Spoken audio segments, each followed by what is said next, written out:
Hey guys, welcome back to my channel. Today I'm going to be showing you guys how I do my wash and goes with one product. Excuse my voice, I'm a little bit sick.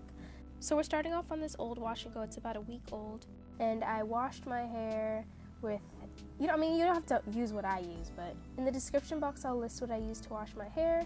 But right now I am deep conditioning, and I basically deep condition for an hour, well 30 minutes to an hour. And then with the deep conditioner still in my hair, I start to finger detangle. So this part of the process is essential to gaining the definition that I like. I'm using a Shea Moisture Manuka Honey Deep Intensive Treatment Mask or something like that. And that mask is so good for deep conditioning. It gives me so much moisture. It's like butter. So then by the time I have fully detangled my hair feels like soft, silky butter. So I don't use tools, I just run my fingers through it and get all the knots out until all the knots are out. I usually have about 6 sections, depending on how wild my hair is feeling that day. And then once I'm done detangling a section, I will twist it up and move on to the next section. You can use a wide tooth comb or like a Denman brush if you like. I just don't feel the need to because my hair is not usually that tangled where I have to go in with anything more than my fingers. So then after I'm finished detangling all sections, I'm going to hop back into the shower and rinse all of that conditioner out with cold water. So this is what my hair looks like right out of the shower. I washed out all the conditioner and my hair is looking pretty soft and scrumptious. So I'm just going to go ahead and section off two small parts in the back because we're going to start applying our products. So I'm using the Hydrating Hair Butter by True by Made Beautiful. It's formulated for curly hair. That's like 3C, 4A, 4B, but anybody can use it, I'm sure. This is my first time using this product, so I was very happy with the way it smelled. It has a sweet, but not like a candy sweet. It's more like a fresh sweet, like a mango, honey smell.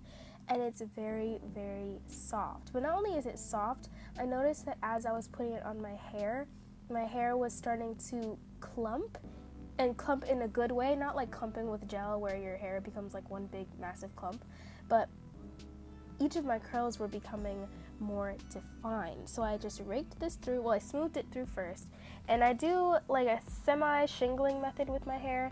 I don't go through and I can do a video on shingling for you guys, but if you guys know what shingling is, I don't go through and find every single individual curl and smooth each curl down, but I do take smaller sections of hair and just smooth down those small sections. So it's kind of like a fast method of shingling, because girl, I will not take 2 hours of my life to shingle every single curl on my head, okay?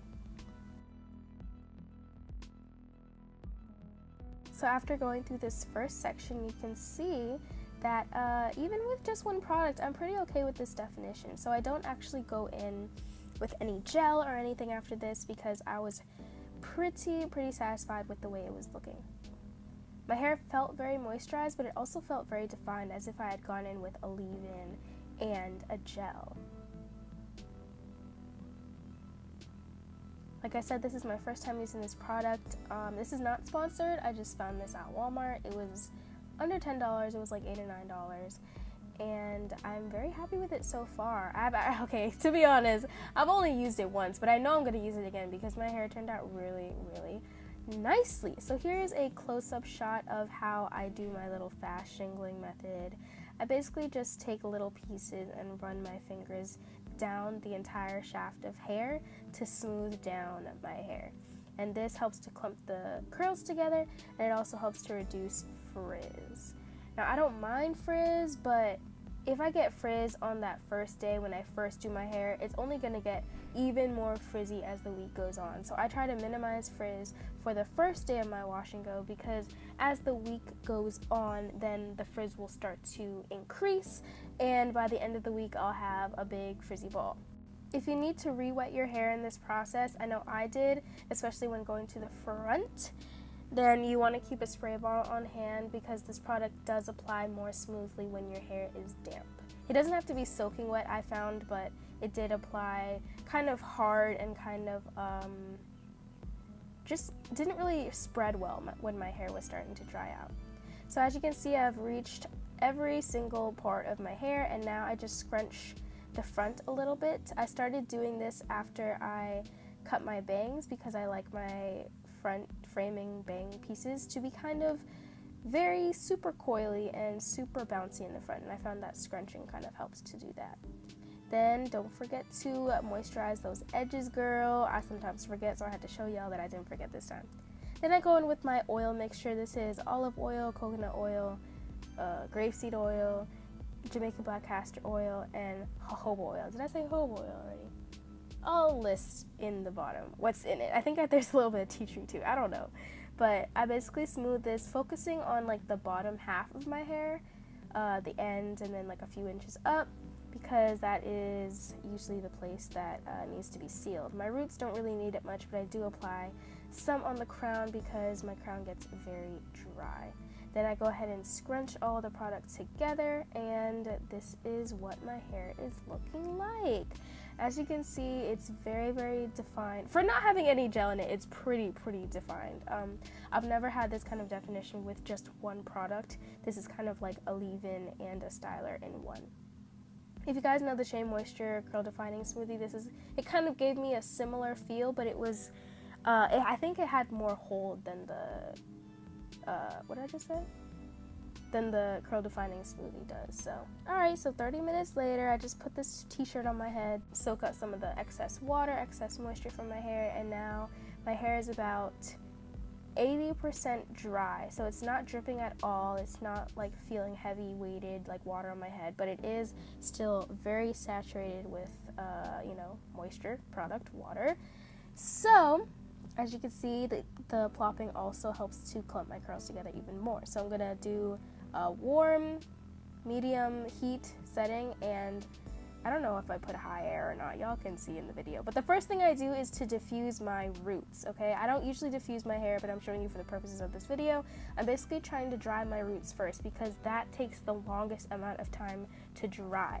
After I do that, then I go around and start drying the middle of my hair. And the way I start drying my middle is by going from the ends and pushing up onto my scalp.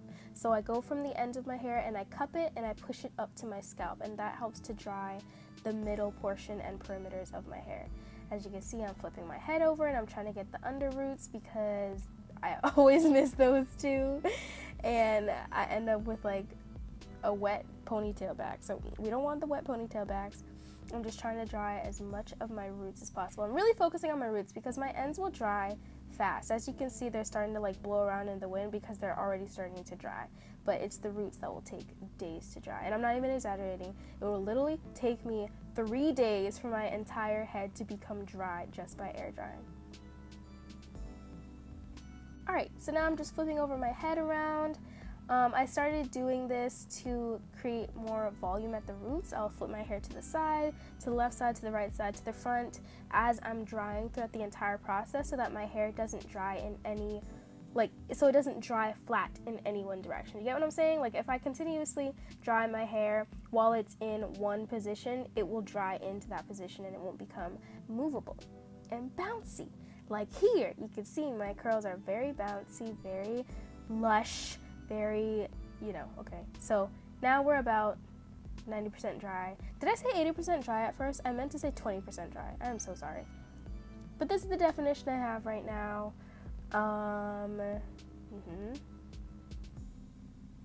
It's pretty good, honestly. I don't diffuse often because I just don't really see the need to. But, so now my hair is super short. It is very shrunken, and I don't mind the shrinkage because that means my hair is healthy.